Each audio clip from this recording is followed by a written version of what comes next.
Hey kitchen people, welcome back to my channel. If you're new here, my name is Alyssa. I'm the owner and creator of the Floral Apron blog. Today I'm going to be showing you how to make small batch lemon curd. I love having a small batch of lemon curd on hand in the fridge for any time I want it on top of yogurt or toast. It also works really well for filling macarons because you don't use very much of it, and small batch is the way to go when you're filling macarons or eclairs. It is quick, it's easy, it only dirties one bowl, one whisk, it takes 4 ingredients, and you can have it done in about half an hour. Let's get started. The full recipe is available on my blog at floralapron.com, and I've also linked it in the description. Everything you see in front of me, plus that pot back there, is all you need to make small batch lemon curd. Might look like a lot, but compared to a lot of the other recipes that I've made, this is nothing. First, we are going to start by adding our sugar into a large stainless steel bowl. I use a stainless steel bowl because I don't have a double boiler. This works just as well, and I don't have to waste the space in my cabinets. You can also use the bowl of a KitchenAid mixer on top of a pan like that. I have simmering water in there right now. I can hear that my pot has just started to boil, so I'm going to turn it down on low just to keep it warm while I'm getting everything prepped. Next, I'm going to take my 2 lemons and zest them directly into the bowl with my sugar. These are fresh Meyer lemons from my grandma's house. We've kept them in the fridge since we went to visit at the end of December, and oh, it just lends such a nice flavor. Almost kind of has a lavendery flavor, and I love making lemon curd with Meyer lemons. Hi, Grandma. You don't have to get every single little piece of zest in the bowl. Just do your best. You don't want to zest too much of the rind because it gets into the white pith and that's kind of bitter. So just try to keep it all in the yellow. Then I always like to take the zested lemon and run it along the back of my grater here just to get all that extra zest into the bowl instead of stuck on the grater. Now that I have this mixed up, I'm going to whisk it together just to make sure that all of the sugar gets the lemon essential oil that went into the bowl. That looks pretty good. I just made a batch of lemon curd, and these are the whites from the eggs left over in that, so I'm going to crack my eggs and put my whites into this, and then put my yolks into my sugar and zest here.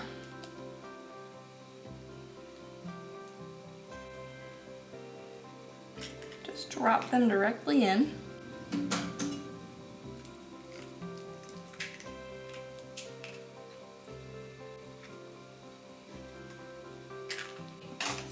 Take your egg yolks and kind of break them, and then mix them into the sugar. It's going to get really gluey as the egg yolks absorb the sugar, but it'll get better, I promise.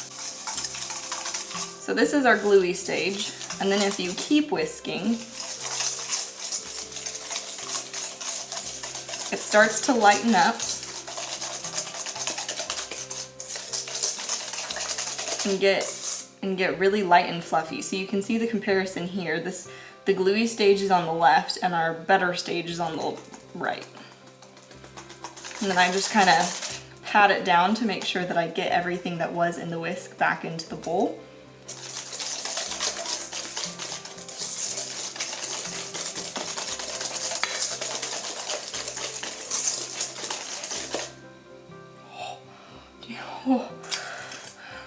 Try to keep it all in the bowl.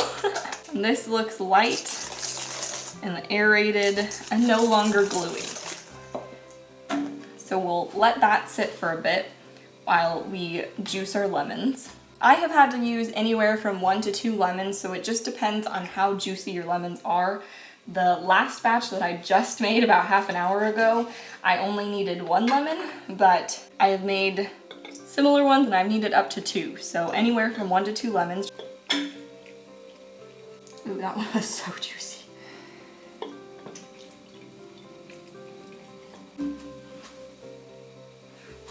That 1 lemon was exactly 1/3 of a cup, so I'm just gonna stop. I'll juice him later so that I can use him in another recipe. But then I'm going to take this and pour it directly into my bowl with the sugar and the yolks and the zest. A couple fragments of the seed in here, so I'm trying my best not to get it in. I like sometimes to use the back of the zester and kind of use that as a little filter just to make sure that I don't get any of those seed pieces. You can see it caught one here and one right there. Put it back in there, off a ways so that I don't accidentally hit it. And then whisk this together. You'll be able to tell the difference in texture later, but right now this is very, very soupy, very liquidy. Once the egg yolks cook and the sugar cooks a little bit, it's going to be a lot thicker. Then we'll add in the butter and that will thicken it even more. We'll put it in the fridge and that will give it to the final thickness that is perfect for spreading on toast or scones or eating by the spoonful. Before we start, a couple of tips to make sure you don't burn yourself while you're double boiling. This bowl gets hot. You want to use a heat-safe bowl. I use stainless steel. You could also use glass. Always want to make sure that you have some sort of barrier between your skin and the bowl because the bowl gets very, very hot. That is how we are cooking the egg yolks, and you don't want to burn yourself. Also, when you remove the bowl, it's gonna have a lot of steam that comes up, so just be aware of that and move the bowl out of the way quickly so that when that steam rises, your face is not directly over it to plaster your eyelashes to your eyelids. Not speaking from experience or anything.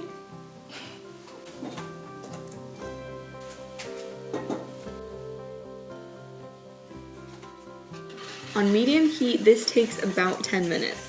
To prevent your egg from scrambling, you want to whisk it the entire time it's on heat, and I know it's a lot of whisking, but I promise it is worth it for the beautifully smooth lemon curd you'll have at the end.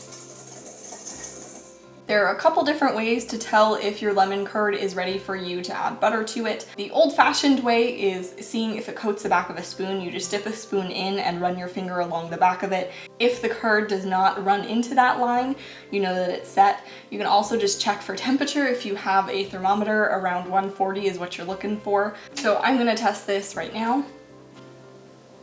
When I swipe my finger on the spoon, the lemon curd stays intact and doesn't fill the gap. Clean this up a little bit.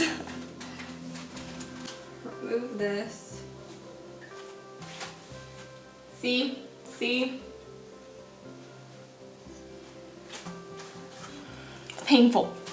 I like to give it a good whisk once or twice through just to make sure that there aren't any egg scrambles that I might not have seen while it was on the stove. If you had to take a step away and you weren't whisking vigorously the entire time, you might end up with a couple little scrambles. That's fine. You can totally strain them out with a fine mesh strainer and nobody will ever know the difference. That will also get rid of the lemon zest, but some people don't like the texture of that, so if you want to strain out the lemon zest as well, you are free to do that. I have 4 tablespoons of butter here. You could put it all in at once. You could do it one at a time. Today I'm feeling risky, so let's do it all at once. We'll see what happens.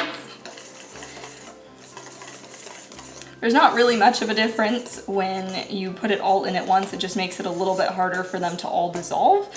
But it should be fine. It's 140 degrees and butter usually gets pretty soft at like 70, 75, so it's fine.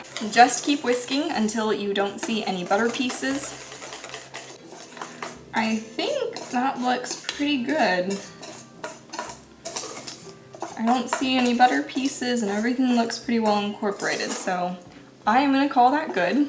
So I have a piece of plastic wrap here. This is going to go on our lemon curd to prevent a skin from forming on the top of it when we put it in the fridge. I'm going to use it here just in case of a spill because then I'll be able to put it directly back into the jar easily. I am pouring it this way for your benefit, and if I spill, I'm sorry, but I think we'll be okay. You can see these lumps, and those are the zest. I'm not seeing any lumps of butter. Pour in until it slows down a bit, and then you can wipe it off with your whisk. Oh, yes. And then I like to scrape the bowl down. You can also use a spatula, but I don't feel like washing an extra spatula if I'm only doing it for this, so you can do what you feel like doing.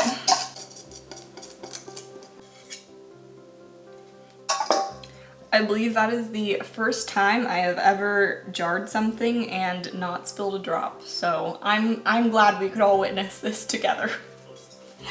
Take this and I like to flip it so that the side that was facing up goes on top. just so that there won't be a skin that forms from the sudden chill in the fridge. Screw your lid on and let this chill for about an hour in the fridge until it's thickened. Then you can use this for probably 2 macaron batches to fill, or I don't know how many slices of toast, but it makes a good toast topper. I hate not having a clear picture of what the cleanup is going to be like after a recipe, and I know there are others like me out there, so this is for you. I always include a cleanup rating with my recipes, and this is the part of the video where I show you what the cleanup will look like when you make this in your home. There were so few dishes to begin with for this lemon curd that I even washed a few of them by hand, despite them being dishwasher safe, like this zester and my whisk. As if you needed another reason to find the recipe on my blog at floralapron.com. And FYI, those lemon seeds went in the trash, not my dishwasher.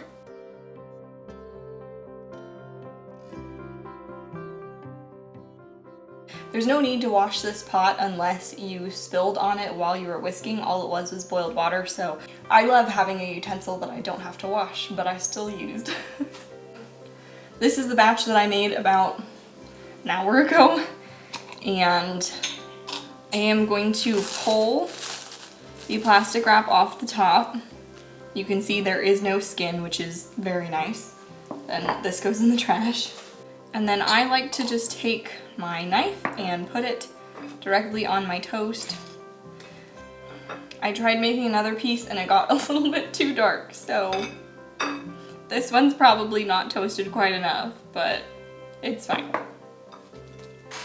We're gonna do a nice light even spread.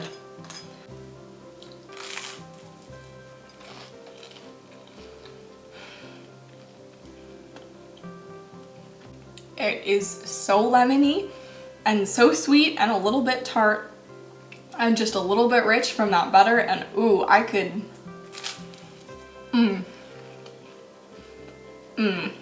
This lemon curd just hits all of the boxes. It's just sweet enough and it's just tangy enough. It's not too sweet and it's not too tangy. It is rich, but it feels light, but it doesn't feel too rich and it doesn't feel too light. It's the perfect median in between all of those, and I'm telling you, I could eat this with a spoon. This is so good, and I think part of that is because they're lemons from my grandma's tree, but I promise it will still taste absolutely amazing with lemons from your grocery store or from somebody else's tree. Doesn't have to be your grandma's. Thank you so much for watching this video. I wish you all the best in making lemon curd at home, and I'll see you in my next video. Bye!